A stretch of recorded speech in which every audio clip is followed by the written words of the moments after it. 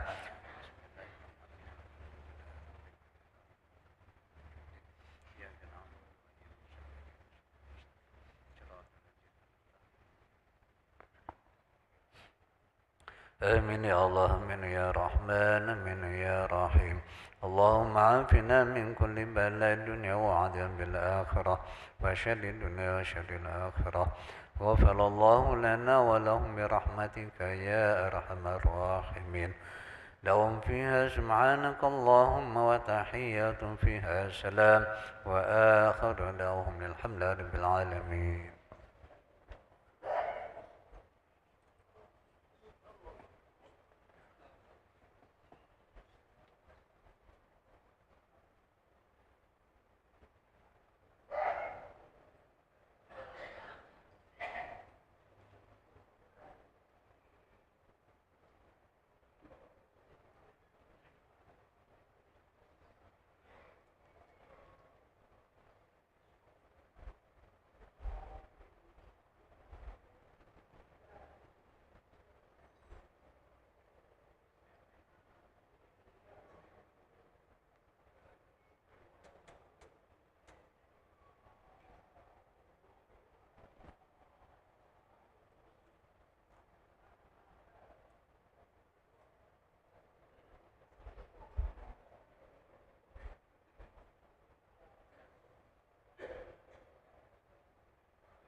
بسم الله الرحمن الرحيم. الفاتحة. بنية الفتوح والفهم في الدين. أن الله يرزقنا الفهم في كلامه وكلام رسول الله صلى الله عليه وسلم، ويجعلنا من المتبين لشريعته والمهتدين بهديه والمتماسكين بسنة واحدنا وأولادنا أحباءنا ومن حضر مجلسنا إلى صراط الله المستقيم الذي درج عليه أسلافنا الصالحون وآباؤنا الطاهرون، وإلى حضرة رسول الله صلى الله عليه وسلم، ثم إلى أرواح آبائه وإخوانه من الأنبياء والمرسلين وآل كل منهم وأصحابهم وتابعين ومن تبعهم بإحسان إلى يوم الدين، وسائر عباد الله الصالحين، ثم إلى رسلنا محاجي إلى الله أحمد عيسى وسيدنا فقيه مقدم محمد بن بعلوي، ثم إلى رسلنا الحبيب عبد الله بن علوي بن محمد حداد ووصولهم وفروهم، وخصوصا على صاحب المجلس الشيخ الداعي إلى الله الأستاذ الحبيب أحمد بن عبد الله الحبشي، ومع الكتاب شيخ يحيى أمان وشارحه السيد علوي بن عباس المالك المكي الأزني، سالم بن عبد الله الشيخ علوي بن أحمد بن أحمد بن أحمد الكافي بن صالح بن حسين حميد عبد الله بن القيد البقي بن بقي وأبي محمد بن أبي محمد وأبي أبو بكر محمد سكاب وأبو ياسر محمد بن عربي بن عباس مالك المكنسني، والوالد سلمى ساخذين على مساق صالح محمد بن علي بن شاوب بسوري مفرم، وجميع مشايخ تلامذتهم ومحبيهم، وخصوصا على الذين يقيمون ويصلون يخدمون في هذا المسجد وصول مفروهم، أن الله يعلي درجاتهم في الجنة ويعيد علينا من بركاتهم وأسرارهم وأنوارهم في الدين والدنيا والآخرة، ثم إلى أرواح والدينا وأمتنا خاصة وجميع أماتنا وأمات المسلمين عامة، أن الله يفتح علينا فتوح العارفين ويفقهنا في الدين ويعلمنا التأويل ويهدينا إلى سواء السبيل وحسن الخاتمة، عند الموت بعد طول العمر في طاعة الله ورسوله، وأن الله يتقبل صلاتنا ودعاءنا وإلى حضرة نبي محمد صلى الله عليه وسلم وعلى آله وأزواجه وذريته وأهل بيته بكرام الفاتحة. أعوذ بالله من الشيطان الرجيم. بسم الله الرحمن الرحيم. الحمد لله رب العالمين الرحمن الرحيم مالك يوم الدين.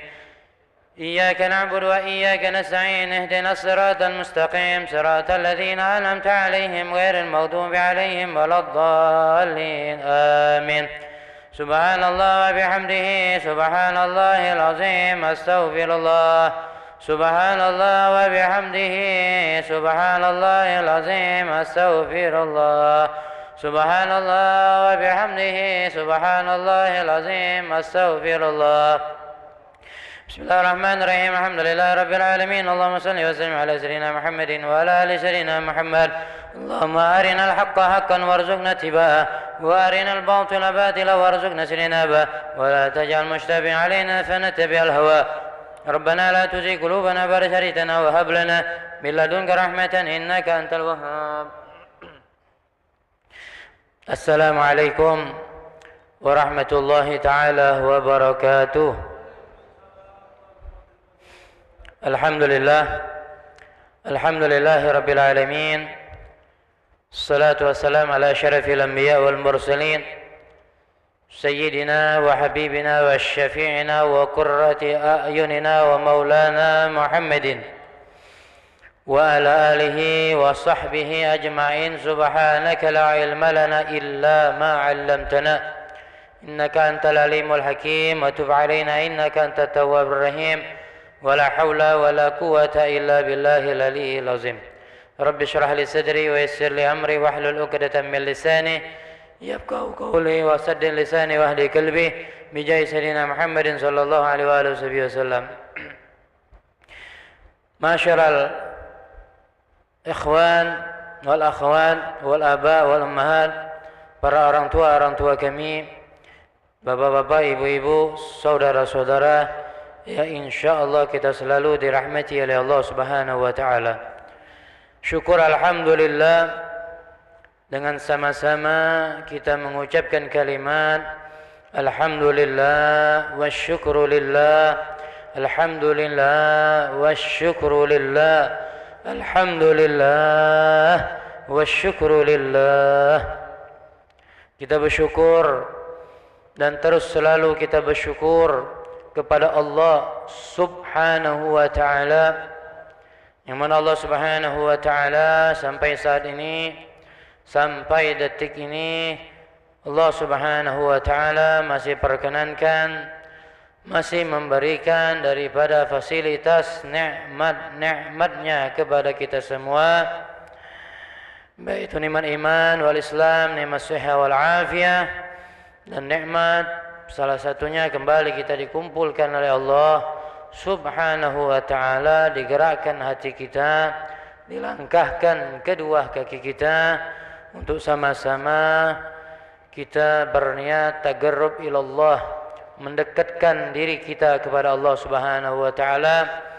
Dengan sama-sama kita salat asar berjamaah, dilanjutkan dengan majlis ta'lim, fa insyaallah tiada lain harapan kita semua, mudah-mudahan dengan sedikit amalan yang kita lakukan sore hari ini, insyaallah akan menjadi sebab kita mendapatkan rahmat dan redha Allah Subhanahu wa taala. Mudah-mudahan dengan sedikit amalan yang kita lakukan pada sore hari ini akan menjadi sebab segala dosa-dosa kita diampuni oleh Allah Subhanahu wa taala. Setiap langkah kaki kita terhitung dilipat gandakan pahalanya di sisi Allah Subhanahu wa taala, diangkat derajat kita di sisi Allah Subhanahu wa taala, dan selalu kita berdoa kepada Allah Subhanahu wa taala agar Allah panjangkan umur kita dalam keadaan sehat wal afiyah, sehat dalam kita beribadah kepada Allah Subhanahu wa taala, dimudahkan segala urusan kita, diberikan kita rezeki yang halal, yang berkah, yang luas, dan mudah-mudahan segala hajat-hajat, segala niat-niat kita dikabulkan oleh Allah Subhanahu wa taala. dijauhkan bala, musibah, malapetaka dan lain sebagainya, dan dijadikan negara kita, negara Indonesia menjadi negara baldatun thayyibatun wa ghafurur ghafur. Amin ya rabbal alamin. Salam dan salawat senantiasa marilah kita selalu untuk membiasakan lisan kita ini, lidah kita ini, untuk kita bersolawat kepada kekasih kita, suri tauladan kita, penyujuk hati kita, Nabi Muhammad sallallahu alaihi wasallam. Allahumma salli ala Muhammad, Allahumma salli alaihi wasallam, Allahumma salli ala Muhammad, Allahumma salli alaihi wasallam, Allahumma salli ala Muhammad, Allahumma salli alaihi wa alihi wasallam. Allahumma adhib huzna qalbi fid dunya wal akhirah, Allahumma adhib huzna qalbi fid dunya wal akhirah, Allahumma adhib huzna qalbi fid dunya wal akhirah. Mudah-mudahan dan berkat kita membaca salawat kepada Rasulullah sallallahu alaihi wasallam, mudah-mudahan kita dijadikan oleh Allah, diringankan lisan kita ini selalu mengucapkan salawat kepada Nabi Muhammad sallallahu alaihi wasallam, dijadikan kita selalu bersama Rasulullah baik dunia maupun akhirat, dijadikan sebagai umatnya Rasulullah yang diakui, yang dicintai oleh Rasulullah, yang kelak akan mendapat syafaat baginda Rasulullah sallallahu alaihi wasallam. Amin ya rabbal alamin. Masyarul hadirin wal hadirat, bapak-bapak, ibu-ibu, saudara-saudara yang dirahmati oleh Allah Subhanahu wa taala. Seperti biasa, pada hari Sabtu selesai kita melaksanakan salat asar, kita akan sama-sama belajar, sama-sama kita mengkaji sebuah kitab yang berjudul Fathul Qaribul Mujib ala Tahzib wa Takrib wa Tarhib, buah karya dari seorang ulama yang bernama Syekh Yahya Aman, yang disyarih oleh Said Alawi bin Abbas Al-Malik Al-Makilasani rahimallahu ta'ala wa nafa'ana Allah bihima wa bi uluhihima wa bi barakatihima wa bi barakati asatizatina wa masyayikhina fi darin. Amin.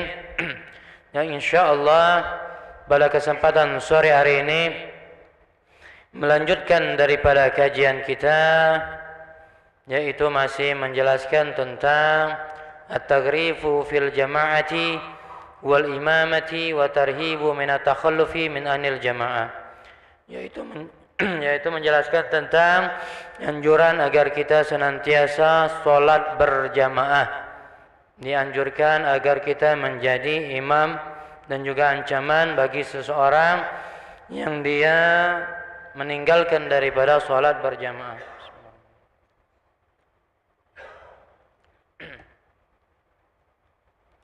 Masyarakat hadirin yang dirahmati oleh Allah Subhanahu wa taala, melanjutkan daripada hadis yang kita baca pada minggu yang kemarin, pada hari Sabtu yang kemarin, yaitu tentang hadis Rasulullah sallallahu alaihi wasallam yang diriwayatkan oleh sahabat Rasulullah yang bernama Sayyidina Abu Hurairah radhiyallahu anhu.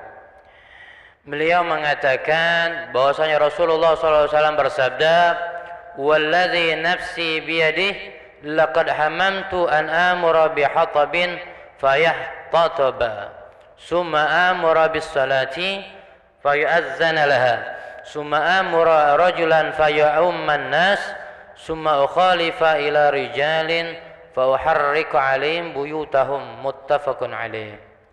Jadi di dalam hadis yang diriwayatkan oleh sahabat Rasulullah sallallahu alaihi wasallam, yaitu Sayyidina Abu Hurairah radhiyallahu anhu, Rasulullah mengatakan dengan kalimat sumpah terlebih dahulu. Kemarin telah kita jelaskan bahwasanya sebelum Rasulullah SAW memberikan daripada arahannya, terlebih dahulu Rasulullah SAW bersumpah, kalimatnya yang berbunyi walladzi nafsi biyadih, dan dengan demi zat dan demi jiwaku yang berada di dalam genggaman Allah Subhanahu wa taala. Jadi kata Rasulullah, dan demi ruh atau jiwaku yang di dalam genggaman Allah Subhanahu wa taala, yakni bersumpah kepada Allah Subhanahu wa taala. Kemarin telah kita jelaskan, artinya kalau ucapan yang dilontarkan, yang diungkapkan oleh Rasulullah SAW ini merupakan suatu perkara yang penting. Sebab kenapa? Sebab diawali dengan sumpah. Biar apa? Biar kita ini tambah yakin.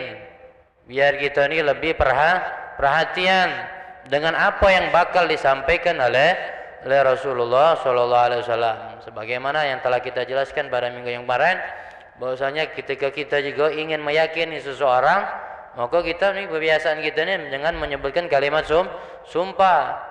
Biar orang tu yakin dengan menyebut nama Allah. Begitu juga di dalam hadis Rasulullah SAW ini, biar kita nih yakin dengan apa yang disampaikan oleh Rasulullah SAW. Jadi Rasulullah mengawali dengan kalimat sumpah. Apa yang dikatakan oleh Rasulullah? Kata Rasulullah, laqad hamamtu, sungguh aku berniat. Kemarin telah kita jelaskan. Berniat di sini terlintas, yakni terlintas tapi tidak dilakukan oleh Rasulullah. Sungguh kata Rasulullah, terlintas di dalam hati aku untuk apa? Untuk mengumpulkan kayu. Itu poin yang pertama. Poin yang pertama Rasulullah bersumpah. Poin yang kedua Rasulullah terlintas di dalam hatinya berniat untuk mengumpulkan kayu. Summa amara bis shalah, kemudian Rasulullah memerintahkan seseorang untuk melakukan salat, maka ada yang mengumandangkan azan saat itu. Summa amara rajulan fayauman nas, kemudian Rasulullah memerintahkan salah seorang di antara sahabat untuk menjadi imam, mengganti daripada Rasulullah SAW. Niyabah yakni pengganti daripada Rasulullah SAW. Summa khalifa ila rijal, kemudian Rasulullah bergegas atau pergi kepada seseorang. Siapa itu seorang itu? Seseorang yang tidak melakukan sholat berjamaah. Apa yang dilakukan oleh Rasulullah?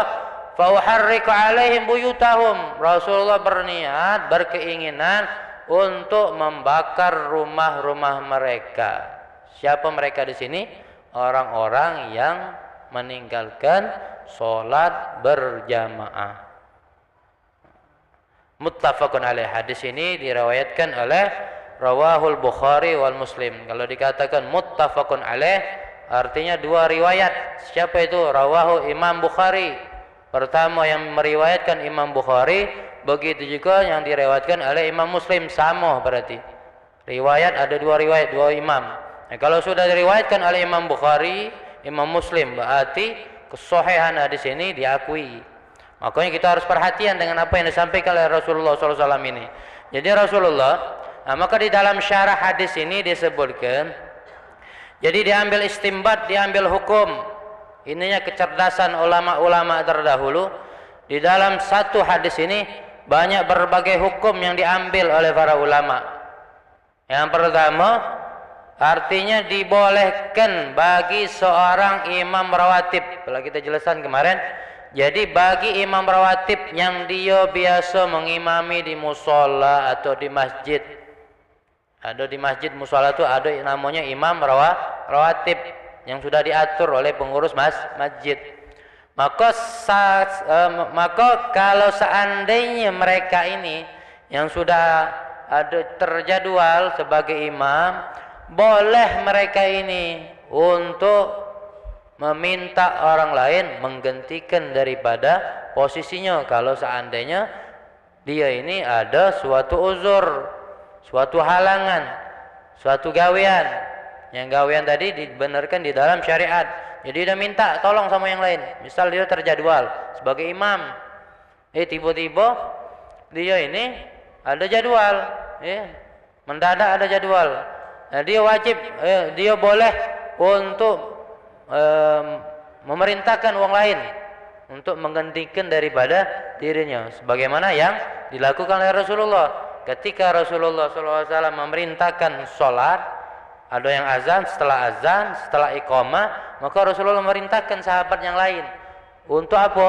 Untuk menggantikan Rasulullah sebagai imam. Maka dari hadis ini diambil istimbat oleh para ulama-ulama hadis.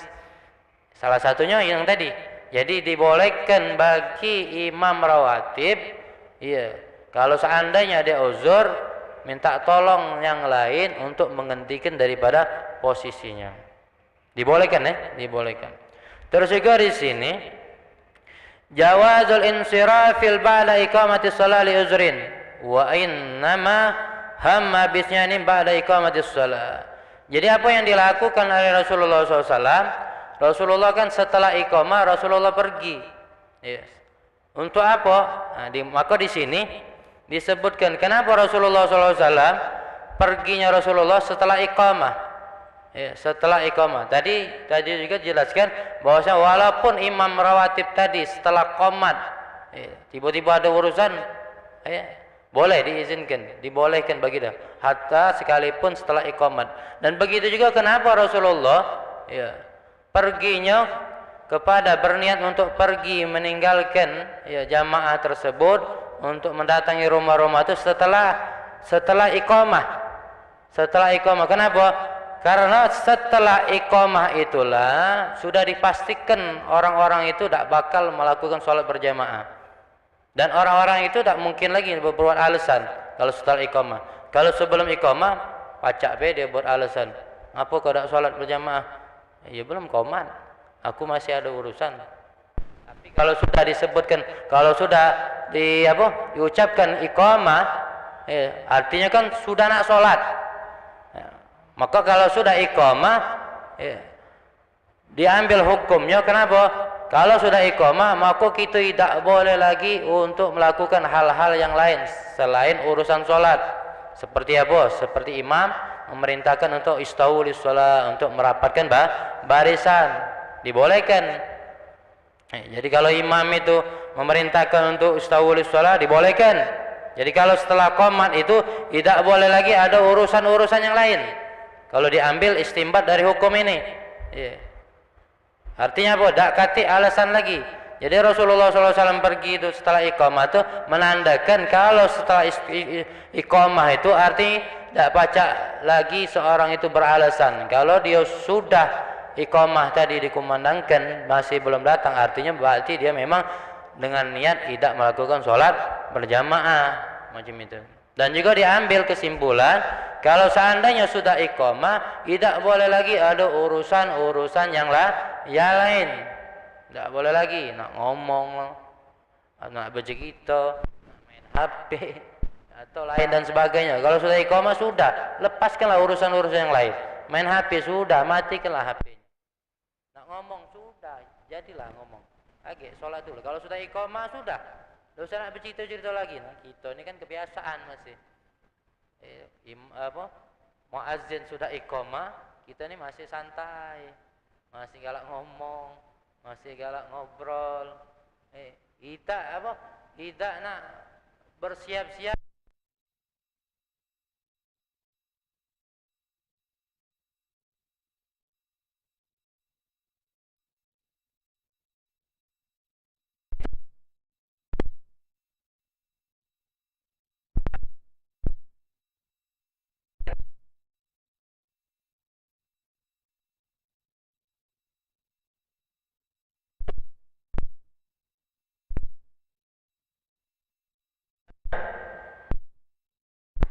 Diambil juga dari istimbat ini, apalagi diambil. Jadi kebiasaan, sungguh kebiasaan orang-orang yang meninggalkan sholat berjamaah itu, kalau dia terus menerus, ingat, kalau dia menjadi suatu kebiasaan ini, meninggalkan sholat itu menjadi suatu kebiasaan, memang dianggapnya sepele, memang dianggapnya sholat berjamaah itu ya biasa-biasa be.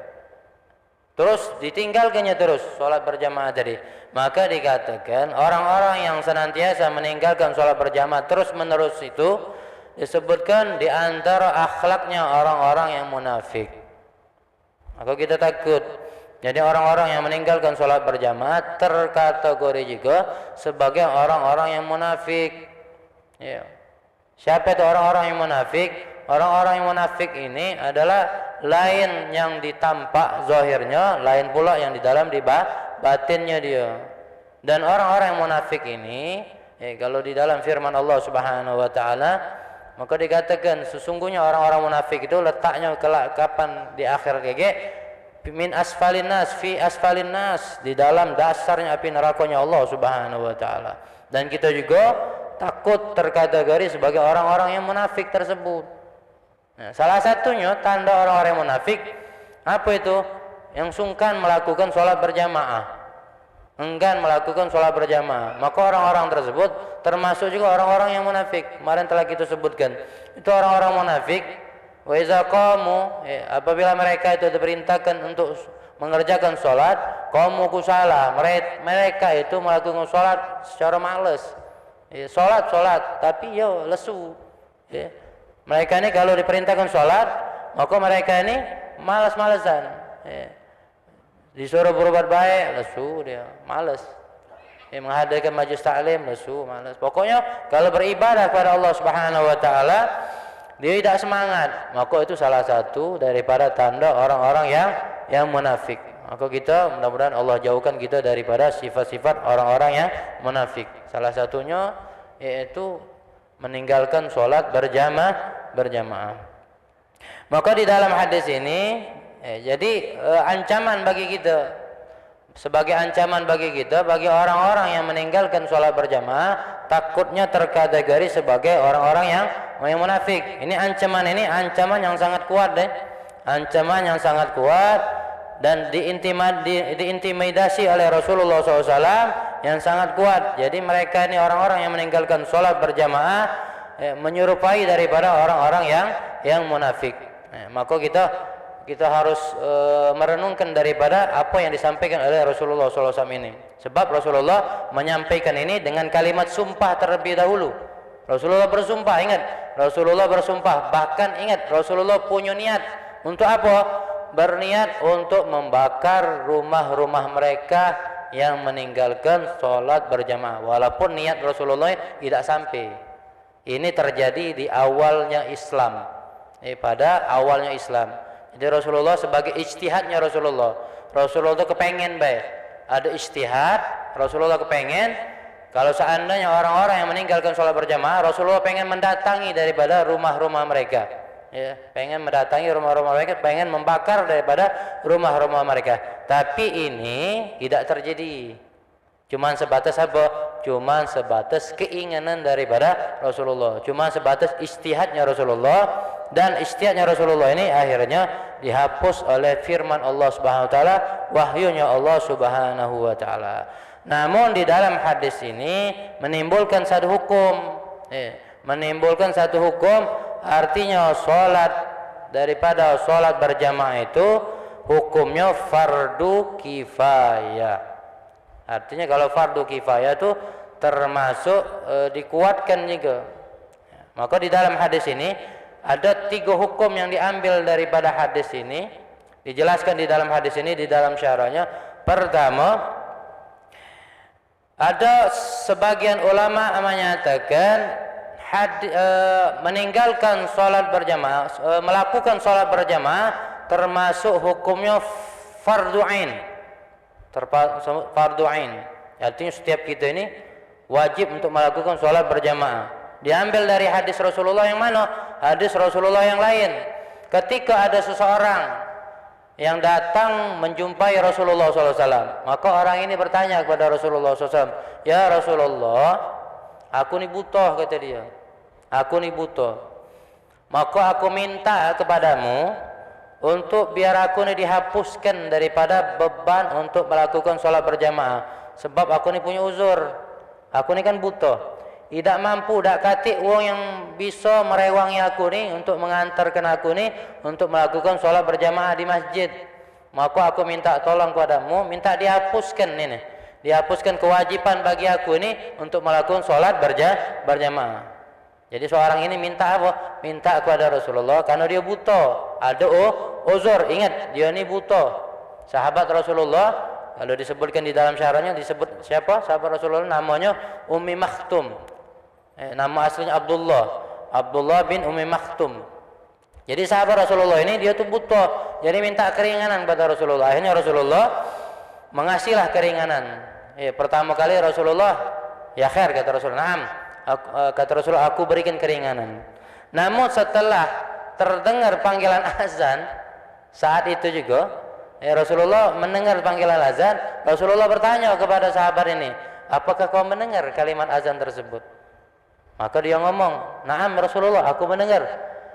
Kalau begitu kau lakukan sholat. Kau lakukan sholat berjamaah. Yang tadinya Rasulullah memberikan keringanan bagi dia, tapi setelah mendengarkan panggilan azan, terhapus omongan Rasulullah. Rasulullah tidak lagi memberikan keringanan bagi dia. Artinya wajib tetap bagi dia untuk melakukan sholat berjamaah. Maka dari hadis ini diambil kesimpulan oleh ulama, sholat berjamaah itu hukumnya fardu ain. Salah satu ulama menyatakan seperti itu. Namun kalau di dalam hadis yang tadi yang kita sampaikan tadi, sampai Rasulullah SAW menyatakan sumpah terlebih dahulu, saking kuatnya daripada saking perhatiannya Rasulullah terhadap sholat berjamaah, tapi sebatas niat Rasulullah tadi membakar rumah tadi, maka kata ulama ini merupakan bukan suatu kewajiban fardu ain. Maka diambillah kesimpulan, diambil hukum oleh ulama-ulama yang lain, maka sholat berjamaah hukumnya fardu kifayah, sebab Rasulullah tidak melakukan, tidak jadi membakar. Kalau seandainya terjadi membakar baru dikategorikan sebagai fardu ain. Maka hukumnya sholat berjamaah itu fardu kifayah.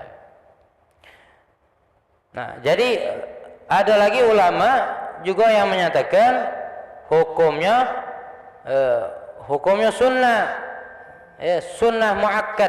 Jadi ada 3. Sholat berjamaah itu hukumnya 3. Ada yang menyatakan fardu ain, ada juga yang menyatakan fardu kifayah, ada juga yang menyatakan sunnah muakkad sebagaimana yang kami sebutkan pada sebelumnya.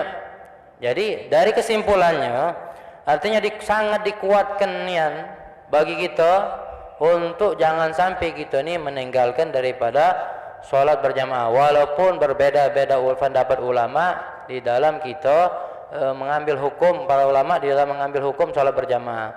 Namun sebagaimana yang kami sampaikan sebelumnya, orang-orang yang soleh terdahulu, mereka itu menganggap bahwasanya ketika mereka itu meninggalkan sholat berjamaah, mereka itu menganggap itu suatu perbuatan dosa. Bahkan mereka menganggapnya itu sebuah musibah. Nah, kita juga kita berharap berdoa kepada Allah Subhanahu wa taala dijadikan perasaan kita itu seperti mereka-mereka ini orang-orang yang soleh, sehingga kita tidak merasakan santai, tidak merasakan kita enjoy ketika kita meninggalkan sholat berjamaah. Takutnya kita ini kalau kita menganggap remeh yang disebutkan oleh para ulama tadi, kalau kita menganggap remeh bahkan kita meninggalkan terus sholat berjamaah tadi, takutnya kita menyerupai daripada orang-orang yang munafik, wal iyazubillah. Orang-orang yang munafik tempatnya di mana? Tempatnya di dalam api neraka, tempatnya yang paling bawah, fi asfalin nar, di dalam dasarnya api neraka Allah Subhanahu wa taala. Semoga Allah Subhanahu wa taala lindungi kita daripada sifat-sifat munafik tersebut. Masyaallah hadirin yang dirahmati oleh Allah Subhanahu wa taala, inilah daripada hadis yang menguatkan daripada menjadikan dalil sebagai sholat berjamaah. Adapun di dalam syarahnya juga boleh bagi kita meninggalkan sholat berjamaah, ada uzur, ada yang namanya disebutkan di sini a'zarus sholatil jamaah. Uzur kalau seandainya kita ini meninggalkan sholat berjamaah. Bagi siapa? Yang pertama, ketika al-bardus syadid, kalau seandainya memang terjadi dingin yang sangat. Jadi pada saat itu musim dingin ya, kita tadi tidak mampu untuk keluar ke musola atau ke masjid, sehingga kita tadi tertinggal sholat berjamaah, tidak mampu, tidak kuat, maka dibolehkan a'zarul jamaah. Jadi uzurnya sholat berjamaah satu, ketika dingin yang sangat. Kalau seandainya terjadi dingin yang seperti itu, kita tidak mampu misalnya, sudah dibolehkan. Yang kedua, al-matar, ketika hujan, deras hujan, misalnya hujan dari sebelum azan sampailah habislah waktu azan tadi, dan kita tadi tak katik peluang tadi untuk sholat untuk sholat berjamaah. Jamaah yang lain misalnya sudah sholat galau, kita tertinggal oleh karena hujan tadi deras nian, sehingga kita tidak baca menuju ke musola atau ke masjid tadi. Maka dibolehkan untuk meninggalkan sholat berjamaah. Atau yang ketiga, az-zulmatu syadida, atau ada orang-orang yang zalim kepada diri kita, diancam kita. Awas kalau keluar ke rumah, aku bunuh misalnya. Kau kusiksa kalau keluar dari rumah. Nah, kalau dia takut dengan kezaliman ini, ancaman tadi, boleh dia meninggalkan sholat berjamaah. Karena takut ada orang-orang yang zalim sama diri dia. Yang keempat, awil khawf minal adu asami, atau dia takut juga dari musuh atau daripada binatang-binatang buas. Kalau seandainya kalau di kota ini hati lagi binatang-binatang yang buas. Kalau di daerah di dusun ada anjing, ada apalah, ada buaya, ada biau, ada serigala, ada macan. Misalnya kalau dia keluar tadi takut dimakan oleh macan, digigit oleh anjing, maka boleh dia tidak sholat berjamaah. Auli maradin, atau bagi orang yang sakit. Nah, yang sakit dapat keringanan dia, boleh dia untuk meninggalkan sholat berjamaah. Tapi sakit apa? Sakit gigi, sekedar sakit gigi, tak masalah, masih pacak bergerak dia, Kalau sakit tak acak bergerak lagi, sudah terkepor dia, selalu sakit nian, pawaknya pening, tak acak bergerak dia. Kalau dia bergerak, pingsan maksudnya, boleh dia meninggalkan sholat berjamaah. Atau maridha min yakhdumuhu alaysa ghairu, atau dia menemani daripada orang yang sakit. Misal ada yang sakit, yang sakit ini dah galak orang lain untuk menemani dia, nak dia tulah, karena akor, maksudnya hatinya tadi akor sama dia tadi. Kalau orang lain dah galak, entah dia tulah. Kalau dia galak, kalau orang lain dah galak. Nah, jadi bagi orang yang menemani orang yang sakit, yang memang orang sakit tadi demen sama dia, dan ada orang lain, boleh dia untuk meninggalkan sholat berjamaah. Ini uzur-uzur yang dibolehkan di dalam syariat. Di luar daripada uzur-uzur ini, diusahakan jangan kita meninggalkan sholat berjamaah dengan alasan, apalagi alasan dunia, alasan sibuk lah, alasan kita ada gawe lah, alasan kita ni urusan kantor, urusan dagang dan lain sebagainya. Tak boleh. Selain daripada uzur-uzur ini, tidak boleh kita usahakan kalau pacak jangan kita meninggalkan sholat berjamaah. Karena kemarin telah kita bahas bagaimana keutamaan orang-orang yang sholat berjamaah, luar biasa. Sudah dipastikan sholatnya diterima di sisi Allah Subhanahu Wa Taala. Berbeda kalau kita sholat dewean. Kalau sholat kita dewean, belum tentu sholat kita diterima. Tapi kalau sholat berjamaah, insya Allah akan diterima sholat kita. Berkat apa? Berkat jamaahnya tadi. Makanya kita kejar sholat berjamaah tadi. Dan juga kita takut kalau seandainya kita meringankan daripada sholat berjamaah tadi, takut kita ini termasuk orang-orang yang munafik. Dan ingat daripada kebiasaan orang terdahulu, orang-orang yang soleh, ketika mereka meninggalkan sholat berjamaah, mereka nangis. Mereka menganggapnya sesuatu, mereka itu melakukan perbuatan dosa. Maka mereka itu sama pecah tertimpa musibah mereka itu. Kalau tertinggal sholat berjamaah, mereka itu pecah mendapatkan musibah. Maka mereka itu menangis. Maka mereka itu menyesal. Dia mengucap istighfar kepada Allah Subhanahu Wa Taala. Inilah yang dapat kami sampaikan pada sore ini. InsyaAllah mudah-mudahan Allah berikan kita hidayah wa taufik sehingga menjadikan diri kita ini perhatian dengan sholat berjamaah, dan seharian kita sholat 5 waktu kita tidak tertinggal daripada sholat berjamaah. Dan insyaallah mudah-mudahan segala amal ya kita mudah-mudahan diterima di sisi Allah Subhanahu Wa Taala. Mudah-mudahan kita yang sakit disehatkan oleh Allah Subhanahu Wa Taala, dimudahkan segala urusan kita, diberikan kita rezeki yang halal, yang berkah, yang luas, mudah-mudahan segala hajat-hajat, segala niat-niat kita dikabulkan oleh Allah Subhanahu Wa Taala. Amin ya rabbal alamin. Ya Rabbi bil Mustafa baligh maqasidana waghfir lana ma madha ya wasi'al karami. Ya Rabbi bil Mustafa baligh maqasidana waghfir lana ma madha يا واسع الكرم يا ربي بالمصطفى بلغ مقاصدنا واغفر لنا ما مضى يا واسع الكرم اللهم اهدنا بهداك واجعلنا مما يسار في رضاك ولا تولنا ولا ينسوك ولا تجعلنا ممن خالف أمرك وعصاك وأصبر الله نعم الوكيل ولا حول ولا قوة إلا بالله العظيم وصلى الله على سيدنا محمد وعلى آله وسلم الحمد لله رب العالمين والسلام عليكم ورحمة الله تعالى وبركاته.